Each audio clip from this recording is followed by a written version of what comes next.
In this tutorial, I'll show you how to use displacement and bump to create this render image with a set of wood chip PBR images. I have created two sets of the same scene and named them Displace Modifier and Displacement and Bump. The first one uses the modifier to create a spiky illusion, and the second one uses a material option to achieve the same result. Here are a UV sphere and a plane.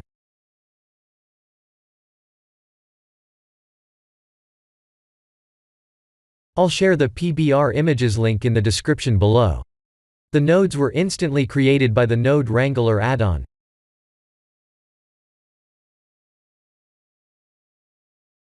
I'll hide this, and show you how the scene was created from scratch.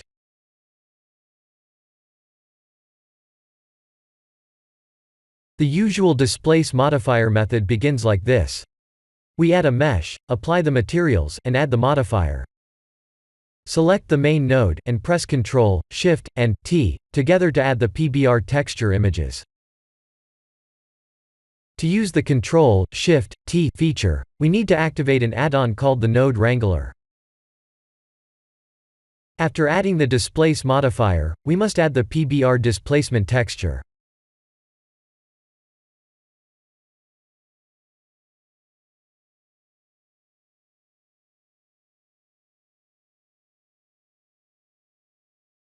To achieve the spiky surface illusion, we must subdivide the mesh. Increasing the strength of the modifier won't work if the displace modifier is placed before the subsurf modifier. We need to make sure the subsurf modifier is placed at the top of the modifiers list.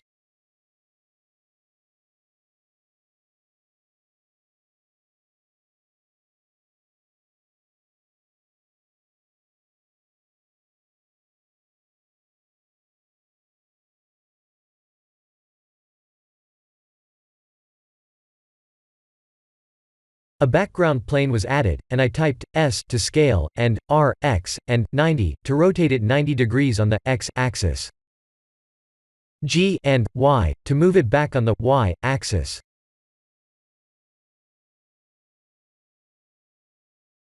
Tab to go to edit mode, right-click, and S to subdivide it 15 times like this.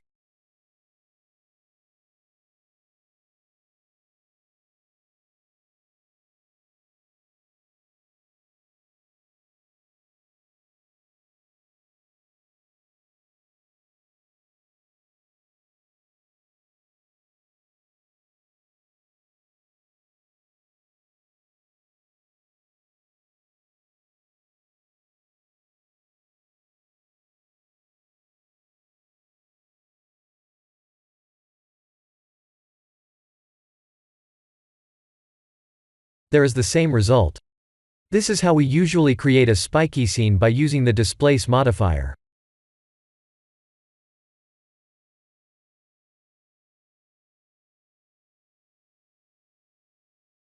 By the way, this is one of the fastest ways to create a complex-looking spiky scene in Blender.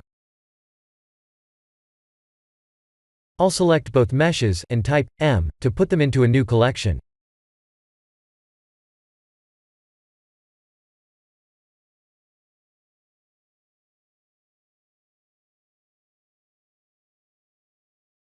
Please watch a tutorial listed in the description to match my final render settings, as I'm using a cloned look dev HDRI setting.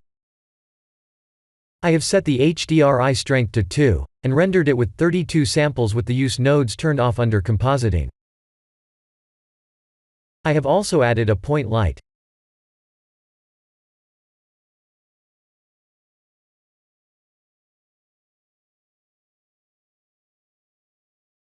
The scene looks great, and it only took us 4 minutes to create this art.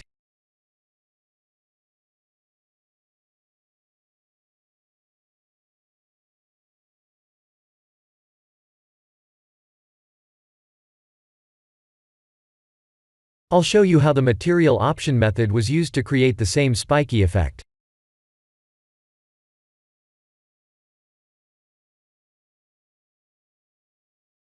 We can see, there's no displace modifier.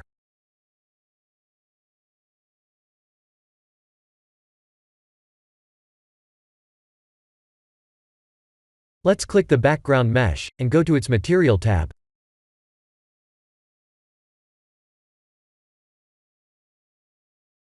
This is how the image looked like beforehand.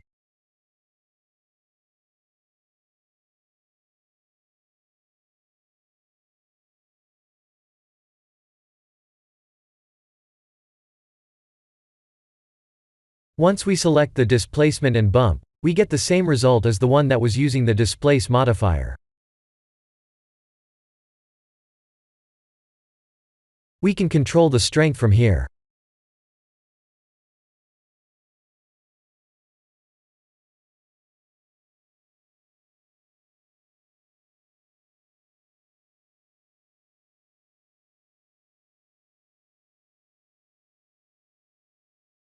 This is the end of the tutorial. Thank you for watching.